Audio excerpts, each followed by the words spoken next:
Greetings, everybody, and welcome to Runes reading number 9. Welcome. Been a couple weeks, but the time is now. Once again, feeling inspired to send forth this message. So, Runes reading number 9. Today is October 8th, 2025. The numbers associated with this reading are 333, 5555, 666, and 999. So, here we go. Be a warrior against limitation and live your highest truth of clarity and authenticity by releasing the fear based illusions of your ego. Then you can learn your key soul lessons with grace, magnificence, and magical breakthroughs while flowing along the river of life with vitality, miracles, and synchronicities. I'll read that again.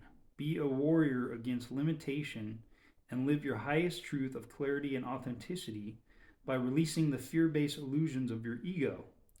Then you can learn your key soul lessons with grace, magnificence, and magical breakthroughs while flowing along the river of life with vitality, miracles, and synchronicities. So, first off, the archetype of being a warrior against limitation. That archetype is clearly of the energy of the divine masculine. So whether you're a male, female, whatever you are, it doesn't matter. Everybody has a balanced mix, an alchemical soul signature mix of divine masculine and divine feminine energy. The archetype of a warrior is the divine masculine energy.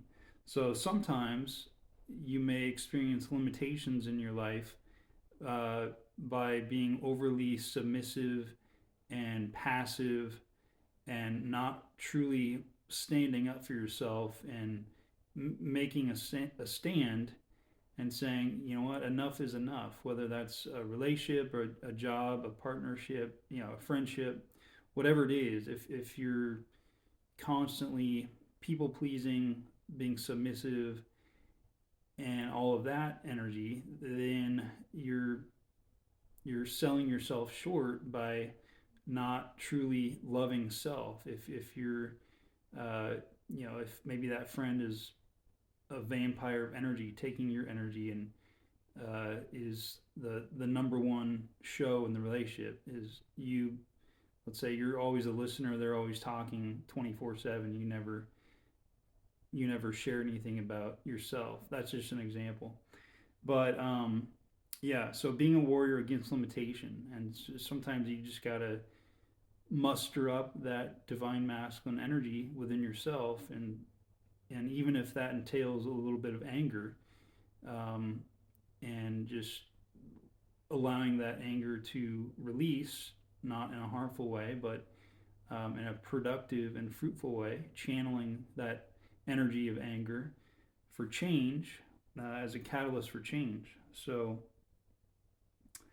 um, and yeah, in the process of standing up for yourself, you're taking a stand for what's authentic for you, what's best for your own degree of self love, um, and being your own best friend. So having the clarity of that authenticity. And then, of course, as we've spoken about before, the ego is all about fear rather than the choice of love.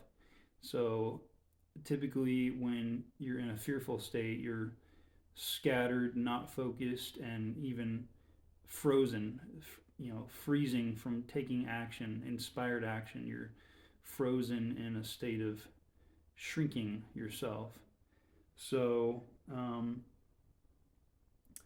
then we talk about your soul lessons. Everybody came here in this particular lifetime, in all lifetimes, to learn very specific key soul lessons that your soul came to the planet to learn through different circumstances and situations and life experiences to learn the lessons. And really, the lessons always come back to unconditional divine love, true love, pure love, there's many people on the planet that are not truly aware of what real love truly is.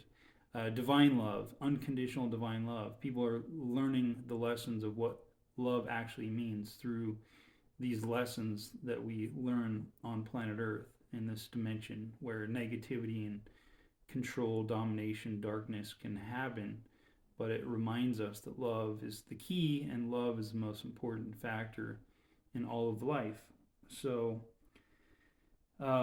grace, learning your soul lessons with grace, magnificence, and magical breakthroughs, and flowing along with the river of life with vitality, miracles, and synchronicity. So, once you find that clarity and once you stand strong for yourself in self love, realizing that we're one with Source and we're one with others. So, by loving self and prioritizing self love, you're showing others as an example what it means to truly love.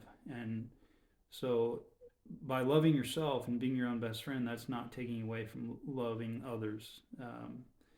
Not at all. You're one with others. So by loving yourself, you're loving others. You can fill your own cup to the max with your own love, and then that spreads outward like the butterfly effect of your own bubble of love.